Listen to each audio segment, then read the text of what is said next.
할렐루야. 오늘 우리 교회는 예고한 대로 성례식을 가집니다. 학습식, 입교, 세례식이 있는 날입니다. 성례 대상자들은 이 성례식을 준비하면서 무엇보다 자기 안에 예수 그리스도를 믿는 믿음이 있는가, 이 부분을 점검했을 겁니다. 또 신앙생활을 어떻게 해야 하는가 하는 부분에 대해서도 고민하는 그런 시간이 되었을 겁니다. 저는 유아 세례를 받았기 때문에 중딩 시절에 입교 문답을 했었습니다. 입교 문답을 당시에는 주일날 입교 문답하기 하루 전날 토요일에 이제 당회원들 앞에서 문답을 하는 시간을 가졌습니다. 학습 대상자들이 먼저 문답을 하고 이제 밖에서 기다리는데 굉장히 긴장이 되죠. 주기도문, 사도신경, 십계명 이걸 다시 한 번 더 외우면서 심호흡을 하면서 그렇게 초조하게 기다리고 있었습니다. 본당에서 입교 문답을 하는데 많은 질문이 쏟아졌어요. 주기도문, 사도신경, 십계명을 외우는지 그 점검하는 것은 기본이고, 기도 생활 또는 성경을 얼마나 읽었는지, 전도 생활, 헌금 생활, 성경 일독 여부도 놓치지 않았습니다. 그러니까 당시에는 자격 미달로 재수하고 삼수하는 그런 경우도 적지 않았습니다. 요즘은 기준이 많이 완화되어져서 재수하는 경우는 없지만은 그렇다고 성례식을 가볍게 보아서는 안 됩니다. 세례식은 죄로 인해 영죽은 죄인들이 예수님을 믿어 구원을 얻고 하나님의 자녀가 되었다는 외적인 표식이고 공적인 선언이기 때문입니다. 천하보다 귀한 한 영혼이, 한 생명이 하늘 아버지의 품에 안기는 너무나 기쁘고 복된 시간이기 때문입니다. 오늘 특별히 이 세례에 대한 말씀을 살피려고 합니다. 이 말씀을 통해서 오늘 세례를 받는 분들이나 이미 세례를 받은 우리 모두에게 주님의 음성이 들려지는 복된 시간이 되기를 진심으로 축복합니다. 오늘 본문 우리가 잘 알고 있는 것처럼 오순절에 성령 강림이 임함으로부터 시작이 됩니다. 마가 다락방에 120명의 무리가 모였는데 그들이 성령의 충만함을 받아서 성령의 말하게 하심을 따라 각자 다른 언어로 그렇게 말하기 시작합니다. 오순절날에 세계 각국에서 그 오순절을 지키기 위해서 모인 사람들이, 이 제자들이 자기 나라 말로 말을 하는 것을 듣고 크게 놀랍니다. 물론 그 중에 저 사람들이 대낮부터 술 취했다라고 조롱하는 사람들도 있었습니다. 그래서 베드로가 11사도와 함께 서서 지금 아침 9시밖에 안 됐는데 우리가 술에 취한 것이 아니라 요엘서의 예언대로 이런 성령의 충만을 통해서 일어난 일이라고 그렇게 설교를 시작합니다. 그는 이 성령님을 예수님이 하나님께 받아서 보내주셨다고 밝힙니다. 이 예수님은 어떤 분입니까? 나사렛 예수로 하나님께서 큰 권능과 기사와 표적을 유대인 가운데 행하게 하사 유대인들에게 이 예수님이야말로 하나님이 보내신 메시아 되심을 증거하게 하셨다는 겁니다. 하지만 유대인들은 이 예수님을 시기하고 질투하여 법 없는, 율법 없는 로마인들의 손을 빌려서 예수님을 십자가에 못 박아 죽여버렸습니다. 그러나 예수님은 그 사망에 매여 있을 수 없는 분이십니다. 사망의 권세를 깨뜨리시고 부활하셨고 다시 사신 예수님은 성천하셔서 하늘 보좌 우편에 만왕의 왕으로 앉으셨고, 그래서 이제 만민을 구원하시기 위해서 그 예수님께서 아버지께 성령을 받아서 우리에게 보내셨기 때문에 이 성령 충만함으로 인해서 이런 놀라운 역사들이 일어났다고 증거했던 것입니다. 다시 말해서 오순절 성령 강림 사건은 예수님 부활의 확실한 증거이며 십자가에서 죽으신 예수님께서 부활하셔서 그리고 성천하셔서 하늘 보좌에 앉으신 만왕의 왕이 되시며 우리의 진정한 구원자가 되심을 확실히 증거하는 사건이었다라는 것입니다. 36절입니다. 시작. 그런즉 이스라엘 온 집은 확실히 알지니 너희가 십자가에 못 박은 이 예수를 하나님이 주와 그리스도가 되게 하셨느니라 하니라. 아멘. 주와 그리스도가 된 줄로 믿습니다. 이 말씀을 들은 자들이 어떤 반응을 보입니까? 37절입니다. 시작. 그들이 이 말을 듣고 마음에 찔려 베드로와 다른 사도들에게 물어 이르되 형제들아 우리가 어찌할꼬 하거늘. 마음에 찔림을 받았습니다. 이것이 하나님 말씀의 능력이며 신비입니다. 하나님 말씀을 제대로 들으면 누구든지 마음에 찔림을 받게 됩니다. 말씀을 듣기 전에는 알 수 없었는데 말씀을 듣고 나니 내가 얼마나 심각한 죄인인 줄을 깨닫게 되는 겁니다. 말씀을 통해 내가 하나님과 원수된 자로 영원한 멸망받을 자리에 있는 그런 죄인임을 절실하게 깨닫게 되는 것입니다. 이 모습대로 이대로 살다가는 필히 지옥에 떨어지겠구나. 나는 머리부터 발끝까지, 정수리부터 발까지, 발바닥까지 죄악으로 가득한 전적으로 부패한 자이구나. 이 사실을 하나님 말씀을 들음으로 깨닫는다는 것입니다. 사랑하는 여러분, 말씀을 들을 때에 찔림이 있다는 것은 그 무엇과도 바꿀 수 없는 복인 줄로 믿습니다. 몸에 통증을 좋아하는 사람은 없습니다. 하지만 통증을 느낌으로 내 몸에 병이 있거나 내 건강에 이상이 있다는 것을 알게 되고 재빠르게 조치를 취할 수가 있게 되는 것입니다. 여러분, 통증이나 정상이 없는 암이 왜 두렵습니까? 오늘 이 시대는 웬만한 암은 다 고칩니다. 그럼에도 불구하고 왜 암이 두렵습니까? 아무런 정상이 없으니, 통증이 없으니까 미리 대비를 할 수가 없는 거예요. 그래서 심지어 도저히 손을 쓸 수 없는 끝자락에 그 암을 발견하게 되기 때문인 것입니다. 그렇게 볼 때에 통증을 느끼고 몸의 이상을 느끼는 것이 복이고 은혜인 겁니다. 왜냐하면 미리 사전에 대비할 수 있기 때문입니다. 영적으로도 마찬가지입니다. 말씀을 들을 때 마음에 찔림이 있어야 내가 도무지 가망 없는 죄인으로 느껴져야 하나님께 나아갈 수 있고 은혜를 구할 수 있게 됩니다. 오늘 우리 모두는 스스로 죄인임을 알기에 죄로 인해 찔림을 받았기 때문에 이 자리에 있는 겁니다. 우리 중 누구든지 목사님 저는 죄가 없습니다.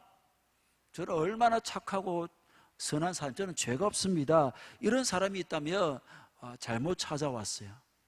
이 자리에 있으면 안 됩니다. 우리 교회는 말씀의 찔림을 받고 죄인임을 자백하는 자들에게만 자리가 주어져 있는 거예요.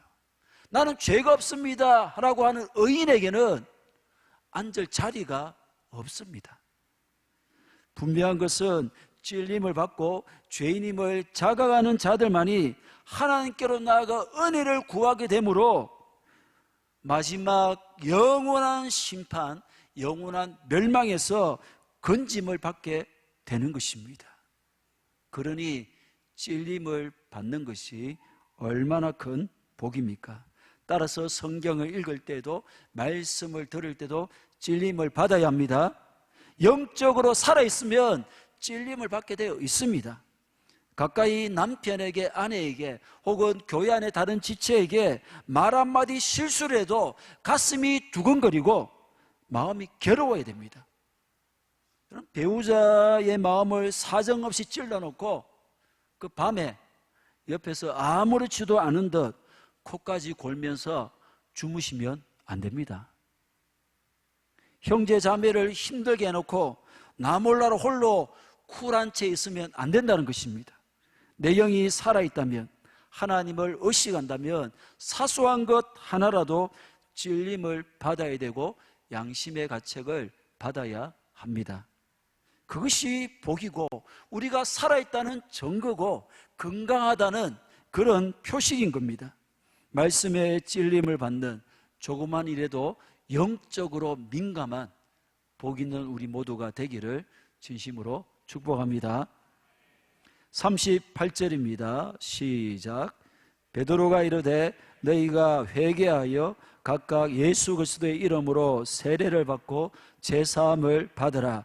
그리하면 성령의 선물을 받으리니. 아멘. 말씀으로 마음의 찔림을 받은 사람들이 우리가 어찌할까, 우리가 어찌해야 되겠습니까? 그렇게 묻자 베드로가 회개하여 각각 예수 그리스도의 이름으로 세례를 받으라, 그렇게 했습니다. 그러니까 무슨 말입니까? 이 세례는 아무나 받을 수 없다는 거예요. 말씀을 들음으로 죄인임을 깨닫고 죄에 대해서 마음의 찔림을 받은 사람에게 세례를 받을 자격이 주어지는 겁니다. 나는 죄인이 아닙니다. 나는 예수님이 필요 없습니다. 이런 사람들이 세례 받을 이유가 없다는 것입니다.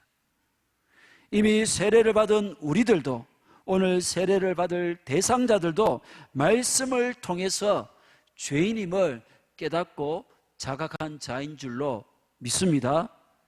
그리고 말씀을 통해 찔림을 받고 죄인임을 알게 되었다면 회개해야 되는 거예요. 회개가 무엇입니까? 자기 죄를 자백하는 것입니다. 자기가 행한 죄를 낱낱이 주님 앞에 고백함으로 십자가에 가지고 나아가는 겁니다. 그럴 때 주님의 십자가의 보혈로 깨끗하게 씻음을 받습니다. 또 하나는, 회개는 그 후에 삶의 방향을 바꾸는 것입니다. 이전에는 하나님과 상관없이, 말씀과 상관없이 살던 삶이었는데, 이 회개하고 난 후에는 이제는 하나님을 섬기며 말씀을 붙들고 사는 삶으로 이 방향 전환이 이루어지는 것입니다. 그게 회개입니다. 이전에는 세상을 향해 달려갔는데 이제는 하나님 나라를 향해서 달려가는 것이며, 죄의 종노릇하며 사는 삶이었는데 이제는 하나님의 뜻을 구하며 의의 도구로 사는 삶을 뜻합니다. 그런데 회개가 죄에서 돌아서서 하나님께로 방향을 바꾼다고 해서 이제는 전혀 죄를 짓지 않는 완전 무결한 의인이다라고 그렇게 착각해서는 안 됩니다. 여러분, 회개가 죄를 자백하고, 회개는 다만 방향을 바꾼 거예요. 그 세상이 아닌 하나님을 바라보고 말씀을 붙들고 계속 그 방향으로 가는 것입니다. 물론 그렇게 가다가 넘어지기도 하죠.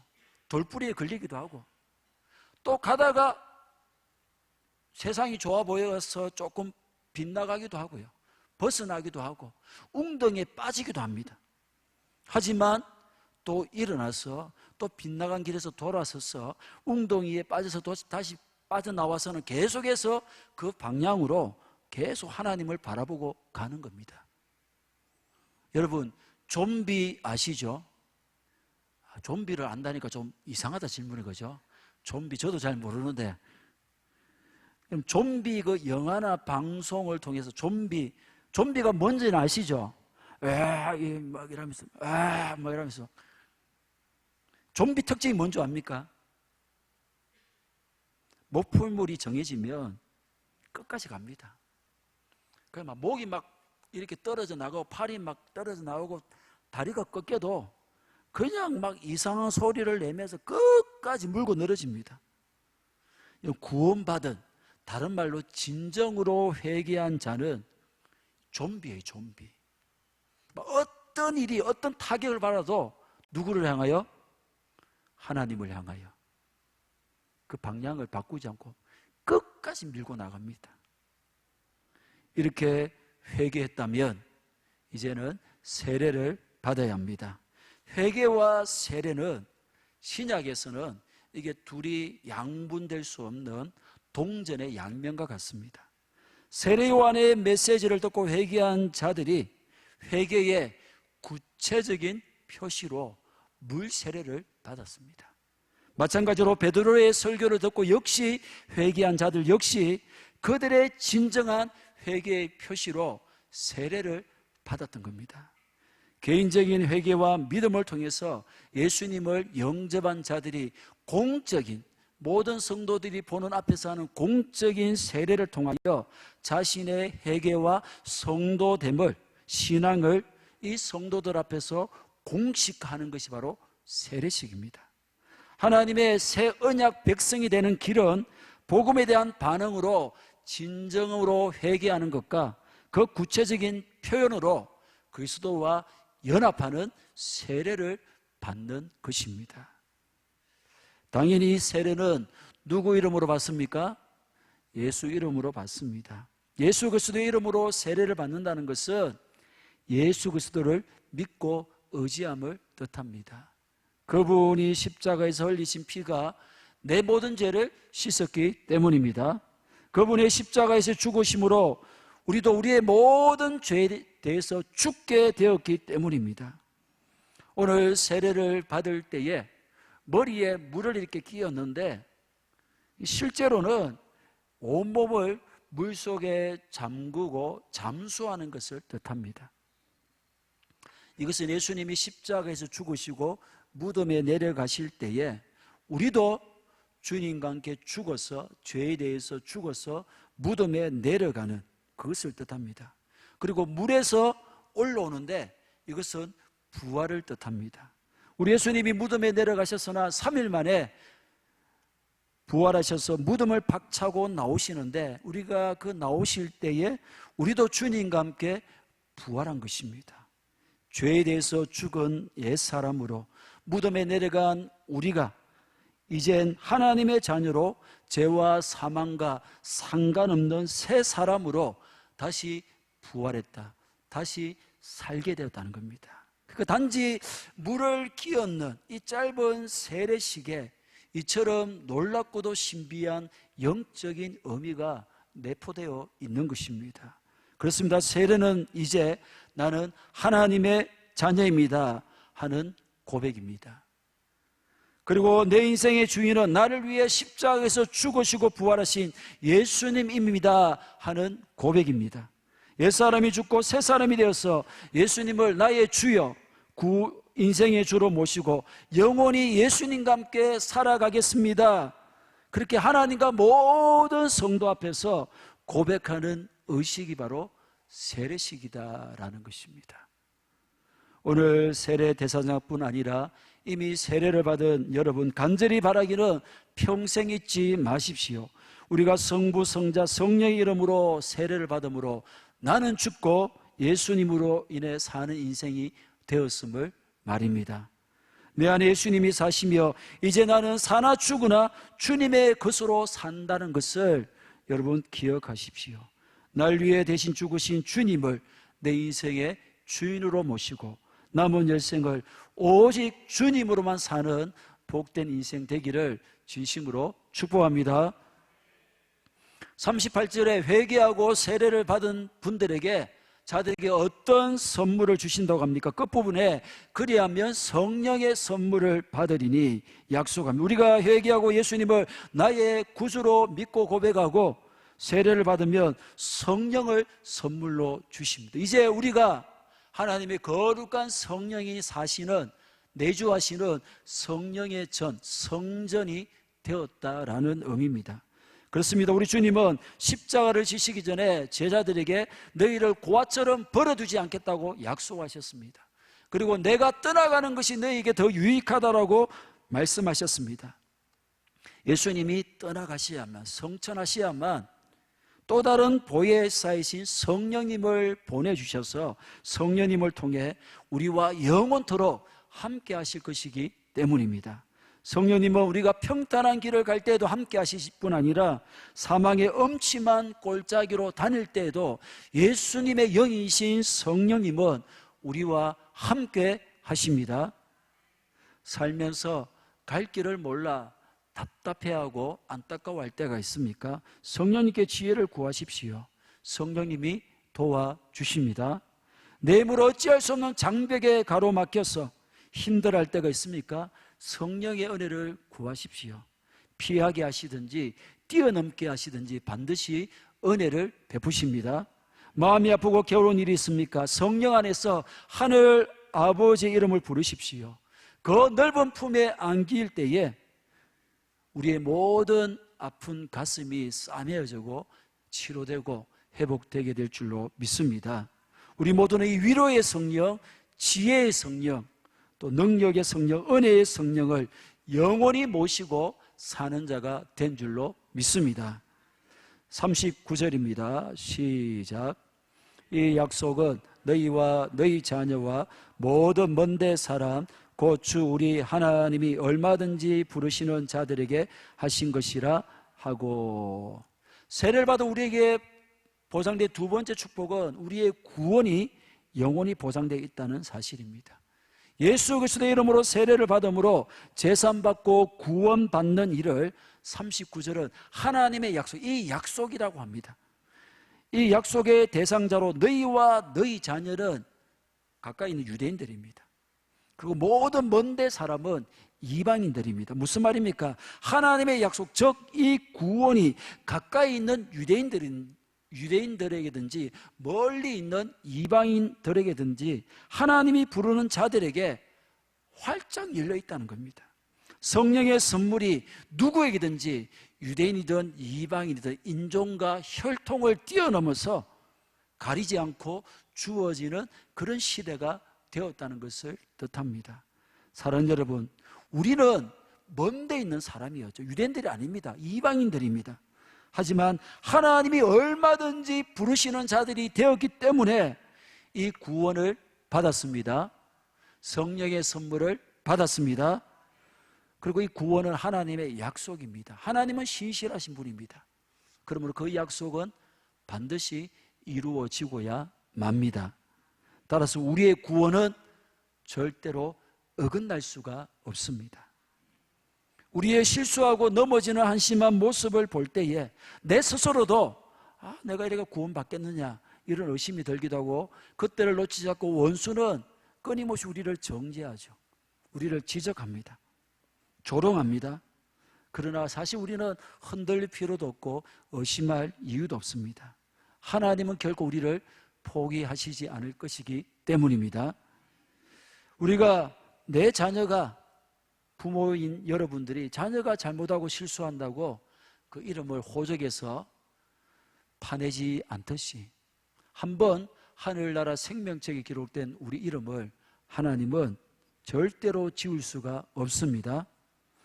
즉 우리는 절대로 지옥 갈 수 없는 인생이 되었습니다. 옆에 분들을 축복합니다. 천국을 분양받으셨군요. 자, 잘 따라합니다. 대박입니다. 여러분, 천국을 분양받았습니다. 정말 대박입니다. 저 대박이죠? 별로 감동이, 천국에 다락방을 분양받은 것 같습니까? 감동이 없습니까? 우리 모두가 세례를 받음으로 이제 나는 죽고 예수님으로 인해 사는 인생, 옛사람이 죽고 새 사람으로 사는 인생, 영원히 성령님을 모시고 구원을 보장받는 인생이 되었습니다. 그렇다면 이제 남은 우리의 인생을 어떻게 살아야 합니까? 42절 시작. 가르침을 받아 서로 교제하고 떡을 떼며 오로지 기도하기를 힘쓰니라. 여러분, 아기가 태어나면 산모가 아무리 힘들고 어렵게 아이를 낳았다 할지라도 그게 끝이 아니라 이제 시작이죠. 마찬가지입니다. 세례를 받아서 하나님의 자녀가 되고 천국 백성이 되면 이제 시작입니다. 이제부터 본격적으로 천국 백성의 삶을 살아야 되는데 어떻게 살아야 되는가? 42절 말씀에 언급한 것처럼 가르침을 받는 삶, 저 말씀을 배우는 삶을 살아야 합니다. 갓난아기가 젖을 먹어야 살고 자라가듯이, 우리가 음식을 통해 살아가고 건강을 유지하듯이 우리 영혼은 하나님의 말씀을 먹어야 하는 것입니다. 그러므로 부지런히 말씀을 읽고 더욱 듣고 배우고 암송하고 묵상해야 됩니다. 우리의 평생을 말씀과 더불어 살아가야 합니다. 말씀 없는 신앙은 죽은 신앙입니다. 말씀을 배우지 않으면 그 믿음이 자랄 수가 없습니다. 말씀을 읽고 듣고 배우고 마음에 새겨야만이 건강하게 내 믿음이 자라갑니다. 또 하나는 서로 교제해야 합니다. 코이노니아입니다. 아기도 태어나면 혼자 사는 것이 아닙니다. 가정에서 부모, 형제의 사랑을 받으면서 또 성장하면서 친구들과의 관계 속에서 또 이 사회의 한 일원으로서 그렇게 살아갑니다. 소속되어서. 세례를 받은 신자는 반드시 몸된 교회의 한 지체로서 다른 성도들과 더불어 교제하면서 그렇게 살아야 하는 것입니다. 그게 하나님의 뜻입니다. 그리고 때가 되면 봉사도 하시고 주의 복음과 하나님 나라를 위해서 여러 가지 헌신도 하십시오. 땅에 보화를 쌓는 헛된 인생, 낭비하는 인생을 살지 마시고 하늘의 보화를 쌓는 복된 인생이 되어 살아가십시오. 간절히 바라기는 제발 부탁합니다. 혼자 조용히 교회 왔다 갔다 하는 그런 신앙생활 같지도 않는 신앙생활은 하지도 마십시오. 여러분이 부모로서 내 자녀가 늘 혼자서만 누구도 만나지 않고 왼딴 섬에서 그렇게 살아가듯이 살아가면 부모가 얼마나 가슴이 답답하고 속이 타겠습니까? 우리 하나님도 마찬가지입니다.